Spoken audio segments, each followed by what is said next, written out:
أجمل حاجة في هذه الدنيا هي التحديات اللي كنعيشو كل نهار، التحديات اللي كنرسموهم في حياتنا وكنبغيو نوصلوا ليهم من بعد. قصة اليوم قصة أحسن صانع محتوى العالم العربي، عادل الداوين. عادل الداوين زاد 3 مارس 1997 مدينة الدار البيضاء حي المسيرة.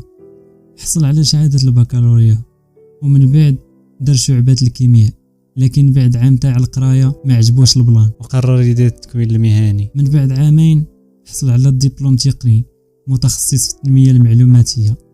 عادل ولد الشعب، دوز الطفوله ديالو بحال كاع ولاد الشعب، تقاتل ومعول على راسو. ملي مازال كيقرا كيجمع الحديد والنحاس باش يصوفي راسو بلا ما يعول على والديه ولا على شي واحد اخر، وخدام في القهاوي كيغسل المواعن وكيمسح الطبالي وتيغني حتى في العراسات، واخا كيحشم ولكن على ود 50 درهم في النهار. عادل بدا اليوتيوب في 2016 ودوز تماره في البدايه ديالو حيت ما عندوش باش يبدا، تقاتل وجمع الفلوس وشرا اول تليفون اللي يصور به وعلى ظهره جرائد مغطي بها خلفيه المعاناه، ومن هاد المعاناه قدر يصنع عالم كبر فيه قدام الكاميرا. بدا التصوير بتوب خضر، التوب اللي كانت امو كطيب عليه، هزو دار بيه خلفيه خضراء، كان كيزير على كرشو التليفون باش يسجل به الصوت، ولكن هاد التمره كلها فابور. هنا قرر يخرج يدبر على خدمه باش يرضي والديه، وبدا الخدمه من الصباح حتى العشيه. ملي كيوصل للدار في العشيه كيكتب الافكار ديالو وكيلوح فيديو. ومن هنا بدات البدايه ديال عادل. المحتوى اللي بدا به هو الرياكشن على اغاني الراب، حيت كان تبع الموسيقى الراب وفري ستايل خلال المرحله الثانويه ديالو، حيت كانت البدايه ديالو بغينا اغاني الراب، وخدم في استوديو وراء الكواليس لموسيقى الراب.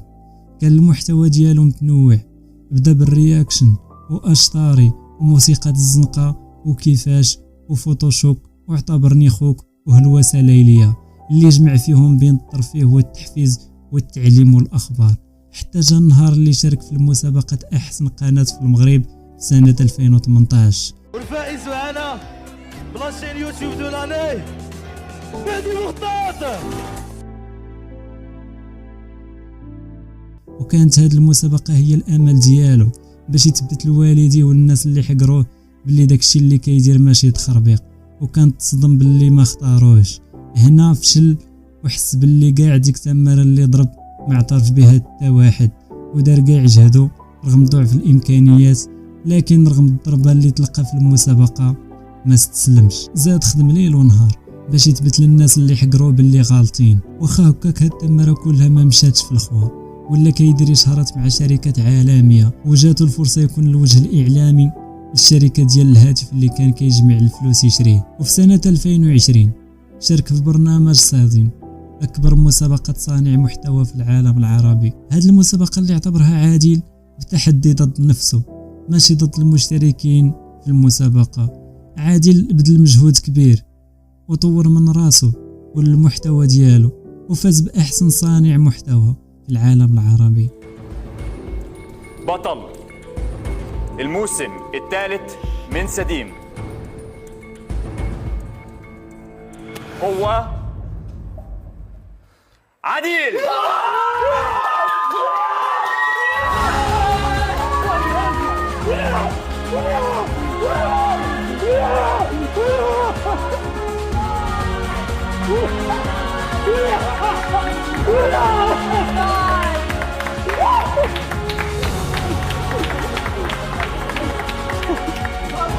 واخيرا حقق الحلم ديالو وثبت لوالديه باللي الطريق اللي شد هي الصحيحه. واليوم صبح كيتابعوا اكثر من 4 مليون متابع على انستغرام و2 مليون تقريبا على اليوتيوب، لان مؤخرا نركز على انستغرام اكثر من اليوتيوب. الحاله العائليه ديال عادل كنذكر في واحد الحلقه من برنامج صادم انه تزوج، وقالها عاود تاني في واحد اللايف مع سليم حمومي. الفلوس الناس كيقولوا السيد راه مجوج، المهم انا راه كنهضر بعيدا على انا واش مجوج، زعما في حاله اذا ما كان واش بصح مجوز فريوي والله ما فراسي بالله. سعداتك خويا، قريب حنا نتبعوك للقفص. يا انا خويا او ماشي قفص، داكشي زوين يعجبك زعما الزواج وانك تكون هكا اونغازي كتركز على خدمتك وصافي فهمت. سي فري احسن حاجه.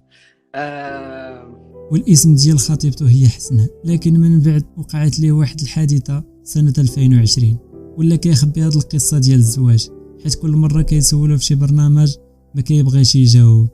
واش عادل تاويل مزوج؟ جاوب بنعم او لا.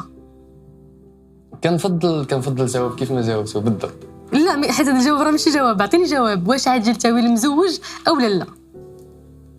ما كنبغيش نهضر في هذا السوجي بالضبط بهذه الطريقه، مي كنحاول نخليها مزوج. انا مستقر. بون الناس اللي كيسولوا على عادل تاويل راه مستقر، كاع ما تخافوا عليه. لكن الحقيقه هي ان عادل حبس العلاقه ديالو بسبب مرض ثنائي القطب.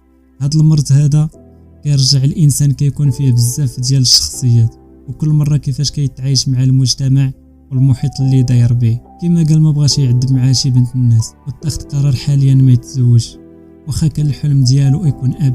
مثلا فكرت نتزوج ولا في اي انغاجمون اللي طويل ما نقدرش، حيت دي فوا نقدر نحس براسي بلي انا مع هذا الشخص وزعما فوالا كنبغيو بعضياتنا وكل شيء، تقدر الغد ليه نلقى راسي غير كنقاوم راسي انني كنهضر مع هذا الشخص. دونك هاد الحاجه الصراحه بقى فيا الحال عليها، حيت انا ملي كنت صغير وانا كنفكر كيف غنكبر وكيفاش نقولوا نوقف على رجلي شويه، بغيت نيشان نتزوج، نشوف ولدي هكا صغير حدايا، نشوف هكا كيعجبني ديك الحياه ديال الدار. انا بالنسبه لي الزواج ما كيوقفش المسار ديالك. دابا بسبب المرض ما قدرتيش؟ لا ما قدرش. اي بنت الناس غادا تكون معاك غادا تعذبها، حيت غتكون معها مزيان اليوم ولا غتكون معها مزيان هاد الساعه الاخرى ما تكونش. دونك ما نقدرش. وبسبب هذا المرض دار محاولة انتحار اللي حفظه الله وكتب ليه يعيش حياة جديدة. عادل أول مؤثر زعما يصرح بالإصابة ديالو بهذا المرض، لأن بزاف ديال الناس خايفين يهضروا عليه بسبب نظرة المجتمع ليهم، لأن أغلب النجبة المغاربة مرضوا بهذا المرض وخايفين يقولوها. ومن هذا المنبر كنتمنوا لعادل الشفاء العاجل إن شاء الله. حلقتنا سالات، نتمنى يعجبكم الفيديو، بارطاجي فيديو مع أصحاب وخلي لنا واحد اللايك. راسي ديالو جاري ليا غانا في لحمي، انا مالياش تربي انا واقف لو ما تزيد عليا تزاحمي، شوفني انا جبل في كتافي ساكت متقلين عليا ذنوبي، انا حلوه